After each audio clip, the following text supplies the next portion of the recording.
गांव का नाम था सूरजपुर। छोटा सा पर अपने रीति रिवाजों में डूबा हुआ गांव। गांव के किनारे एक झोपड़ी थी जहां रहता था आरव, 17 साल का सीधा सादा लड़का। उसके पिता गोविंद कभी गांव के सबसे ईमानदार किसान थे, लेकिन एक रात गांव की तिजोरी चोरी हो गई और आरोप लगा गोविंद पर। गांव वालों ने कहा उसी ने किया है चोरी। किसी ने उसकी बात नहीं सुनी। गोविंद को गांव से निकाल दिया गया। तभी से आरव ने कसम खाई, मैं अपने पिता का नाम साफ करूंगा, चाहे मुझे किसी भी अंधेरे में जाना पड़े। रात का समय था। आरव के हाथ में एक पुराना लालटेन था। हवा में नमी थी पर उसके दिल में आग थी। वो अकेला चल रहा था जंगल की तरफ, क्योंकि गांव के बूढ़े कह चुके थे सच उसी पुराने बर्गर के नीचे दबने जहां कोई नहीं जाता। हाँ, चलते चलते अचानक किसी ने उसके कंधे पर हाथ रखा। आरव घबरा गया। कौन है वहाँ? चारों ओर बस पत्तों की सरसराहट, कोई जवाब नहीं।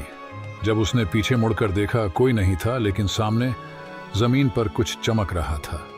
वो झुका और देखा एक पुराना ताबीज पड़ा था। उसका दिल जोरों से धड़कने लगा। ये तो पापा का ताबीज है। जैसे ही उसने ताबीज उठाया, हवा एकदम रुक गई। पूरा जंगल जैसे थम गया हो। सच उस पेड़ के नीचे दफन है जहां किसी ने देखने की हिम्मत नहीं की। आरव चारों तरफ देखने लगा। कौन है? सामने आओ। कोई नहीं था, सिर्फ मिट्टी खोदने की आवाज। वो आवाज जंगल के एक कोने से आ रही थी। आरव धीरे धीरे वहां पहुंचा। एक बरगद का पेड़ जिसकी जड़ें बाहर निकली थीं। जड़ों के नीचे मिट्टी उखड़ी हुई थी। वो झुका, तभी पीछे से एक फुसफुसाहट सुनाई दी। मत छू उस जगह को, वरना तू भी गायब हो जाएगा। आरव पलटा। एक बूढ़ी औरत सफेद कपड़ों में खड़ी थी। आरव डरते हुए, तुम कौन हो? वो पूछने से पहले ये जान ले, जिस सच्चाई को तू ढूंढ रहा है वो तुझे तोड़ देगी। मुझे सिर्फ अपने पिता की बेगुनाही साबित करनी है। हर सच्चाई बेगुनाही नहीं लाती। कुछ सच्चाइयाँ इंसान को खुद से दूर कर देती है। लेकिन आरव ने उसकी बात नहीं मानी। उसने मिट्टी खोदनी शुरू कर दी। कुछ देर बाद उसे वहां एक लोहे का डिब्बा मिला। उसने कांपते हाथों से उसे खोला। अंदर पुराने सोने के सिक्के थे और एक कागज। कागज पर लिखा था, जिसने ये पाया वो जान ले। गांव का असली चोर वो नहीं जो भाग गया, वो है जो हर दिन मंदिर में दान देता है। आरव की आंखें फैल गईं। मंदिर में दान देता है? यानी पुजारी?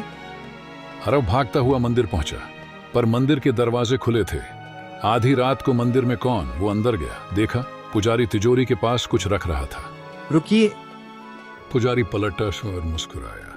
तो तू आ ही गया। ये सब क्या है? मेरे पिता पर झूठा इल्जाम क्यों लगाया? तेरे पिता ने सच देखा था। अगर वो चुप रहता तो आज वो जिंदा होता। पुजारी ने अचानक आरव पर घंटा उठाकर हमला किया। आरव बच गया, लेकिन लालटेन गिरकर बुझ गई। अंधेरा छा गया। अंधेरे में सिर्फ पुजारी की आवाज गूंजी। तेरे बाप ने भी यही गलती की थी, सच को देखने की। आरव जमीन पर गिरा। हाथ में मिट्टी आई। उसी में एक पत्थर था। उसने आवाज की दिशा में पत्थर फेंका। एक चीख गूंजी। जब लालटेन फिर जली, पुजारी बेहोश पड़ा था। उसकी जेब से सोने के सिक्के गिरे और एक चिट्ठी। मुखिया का आदेश, चोरी पकड़ो, नहीं तो इल्जाम गोविंद पर। अब सारा सच सामने था। मुखिया ही असली दोषी था। आरव गांव की चौपाल पहुंचा। मुखिया बैठा था, लोगों से घिरा हुआ। देखो सब लोग, ये चिट्ठी बताती है असली चोर कौन है। ये लड़का झूठ बोल रहा है, रात को भूत देखता है। लोग हंसने लगे, लेकिन तभी वही बूढ़ी औरत वहां आई। सब लोग चुप हो गए, क्योंकि वो और कोई नहीं, मुखिया की माँ थी। माँ, तू जिंदा है? नहीं बेटा, मैं जिंदा नहीं, पर सच मुझे चैन से सोने नहीं देता था। आज तेरे पाप का अंत होना चाहिए। मुखिया जमीन पर गिर गया, रोने लगा। माँ माफ कर दो, मैंने लालच में गलती की। सुबह का सूरज निकला। आरव वहीं ताबीज हाथ में लिए खड़ा था। उसके पिता गोविंद गांव लौट चुके थे। लोगों ने माफी मांगी। गांव में फिर से रोशनी लौट आई। बूढ़ी औरत धीरे धीरे धुंध में खो गई। बस उसकी आवाज गूंजी, हर अंधेरा बुरा नहीं होता, कभी कभी उसी में वो रोशनी छिपी होती है जो हमें सच तक पहुंचाती है।